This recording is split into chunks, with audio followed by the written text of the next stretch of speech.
بسم اللہ الرحمن الرحیم۔ ایک سوال بھکاریوں کے تعلق سے ہے کہ آج کل بھکاریوں کی کثرت ہو گئی ہے۔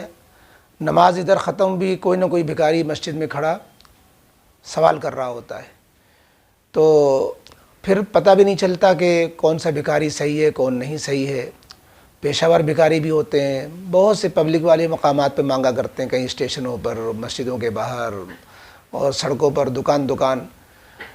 تو یہ اس سلسلے میں ہم کس بھکاری کو دیں کس کو نہ دیں، مسجد میں سوال کرنے والے کو دیں نہ دیں، اس سلسلے میں وضاحت چاہیے۔ دیکھیے یہ بات بہت اہم ہے، اس لیے کہ اس وقت لوگوں نے بھیک مانگ کر کام چلانا اس کو اپنی آمدنی کا شارٹ ذریعہ بنا لیا ہے۔ کاروبار لوگوں کے ٹھپ ہیں، محنت کرنا نہیں چاہتے اور وہ سوچتے ہیں کہ بھیک مانگنے کی ذلت ہی برداشت کر لو، اور بہت سے لوگ تو اس میں کوئی ذلت ہی محسوس نہیں کرتے، اور وہ اس کو آمدنی کا ان کا بہت یعنی پیشہ ہی ہے ان کا، جس کو پیشہ ور بھکاری کہتے ہیں۔ تو یہ جو بھیک مانگنا پیشہ بن گیا ہے، لوگوں نے آمدنی کا شارٹ راستہ بنا لیا ہے، اور پہلے ہمیں یہ دیکھنا پڑے گا کہ یہ واقعی سائل محتاج ہے کہ نہیں ہے۔ کسی کو بھی ہم دیں گے تو اس کو محتاج ہونا ضروری ہے اس کا۔ اب جن لوگوں نے پیشہ بنایا ہوا ہوتا ہے وہ محتاج تو ہوتے نہیں، تو غیر محتاج کو ہم صدقہ دیں، خیرات دیں، زکوٰۃ دیں، تو ظاہر ہے کہ جب وہ محتاج نہیں تو ہماری زکوٰۃ بھی خطرے میں پڑتی ہے۔ اس لیے سب سے پہلے تو ہم یہ دیکھیں کن کو بھیک مانگنا جائز ہی نہیں ہے۔ جن کے پاس فقہا نے لکھا ہے کہ اگر ایک دن کی بھی کھانے کا نظم ہے تو اس کو اگلے دن کے لیے پہلے سے سوال کر کے بھیک مانگنے کا انتظام کرنا یہ ان کے لیے جائز نہیں ہے۔ بھائی آج اپنا پیٹ بھر لو، کل نہیں ہوگا تو کل سوال کرنا تمہارے لیے جائز ہو جائے گا، تم کل کے لیے ابھی سے سوال اپنے کو محتاج بناؤ، یہ جائز نہیں ہے۔ اسی طریقے سے جو آدمی صحت مند ہے، کما سکتا ہے، مزدوری کر سکتا ہے، ہٹا کھٹا ہے، اس کو پیشہ جو ہے بھیک مانگ کر اپنا پیٹ چلانا یہ بھی جائز نہیں ہے، اس کو مزدوری کر کے اپنا پیٹ بھرنا چاہیے۔ کتنے بھکاری ہوتے ہیں کہ وہ ان کو پیٹ ان کا بھرا ہوا ہوتا ہے، ان کو جو ہے چرس کے لیے پیسہ چاہیے ہوتا ہے، ان کو شراب کے لیے پیسہ چاہیے ہوتا ہے، نشے کے شوقین ہوتے ہیں وہ، لہذا وہ نشے کے لیے بھیک مانگ رہے ہوتے ہیں۔ ایسے بھکاریوں کو تو بالکل نہیں دینا چاہیے۔ تو بہرحال یہ جو بھکاری پائے جا رہے ہیں، ہمیں اگر ہٹا کھٹا بھکاری ہے یا اس کے جو ہے اس نے پیشہ ہی بنا رکھا ہے، اس کی آمدنی کا ذریعہ بنا رکھا ہے، یا وہ پیسے کا غلط استعمال کرتا ہے، ایسے بھکاریوں کو بالکل نہیں دینا چاہیے۔ حدیث پاک میں آتا ہے کہ جو لوگ یعنی بھیک کو پیشہ بناتے ہیں، قیامت کے دن ان کے چہرے پر گوشت کی ایک بوٹی نہیں ہوگی، چہرہ ہڈیوں کا ڈھانچہ ہوگا۔ جیسے آپ نے دیکھا ہوگا پاور ہاؤس میں یا ٹرانسفارمر کے پاس ایک ذرا سی لال پلیٹ لگی رہتی ہے، خبردار خطرہ، ایک ڈھانچہ سا بنا ہوتا ہے ہڈی کا، لکھا رہتا ہے خبردار خطرہ، ڈینجر۔ تو ایسے ہی یہ لوگ جو بھیک مانگنے والے ہیں ڈینجر کی شکل میں ہوں گے۔ تو اس لیے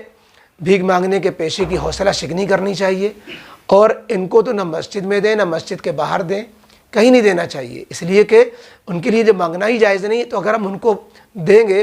تو یہ جو ہے غلط طریقے کی حوصلہ افزائی ہو جائے گی، اور اس میں مستحقین کی حق تلفی بھی ہوگی، کیونکہ جب پیسہ غلط جگہ جائے گا تو جو جہاں جانا چاہیے اس سے لوگ محروم ہو جائیں گے۔ اس لیے اس سے پرہیز کرنا چاہیے۔ جہاں تک مسجد میں بھیک مانگنے کا سوال ہے تو مسجد میں تو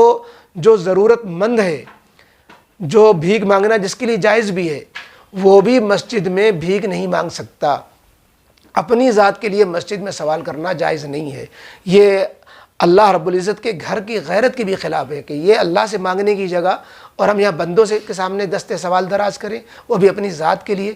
حدیث پاک میں آتا ہے کہ کسی کی کوئی چیز جو مسجد سے باہر کھو گئی ہو، مسجد میں مجمع دیکھ کر کے کہ یہاں پر اعلان کر دیں گے تو یہاں زیادہ لوگ جمع ہیں تو ہماری چیز مل جائے گی، تو بد دعا دی گئی، لا ردہ اللہ، اللہ اس کی چیز نہ لوٹائے اس کو۔ مسجد میں کم بخت اعلان کر رہا ہے اپنی گمشدہ چیز کا، تو مسجد میں اپنی ہی چیز ہے، اپنی چیز کو پتہ لگانے کا اعلان کرنا ہے، اس کی بھی اجازت نہیں دی گئی ہے۔ تو جب اپنی چیز مانگنا جائز نہیں مسجد میں، تو دوسرے کی چیز کہاں سے مانگنا جائز ہو جائے گا کہ ہم اپنی ذات کے لیے بھیک کا سوال کریں۔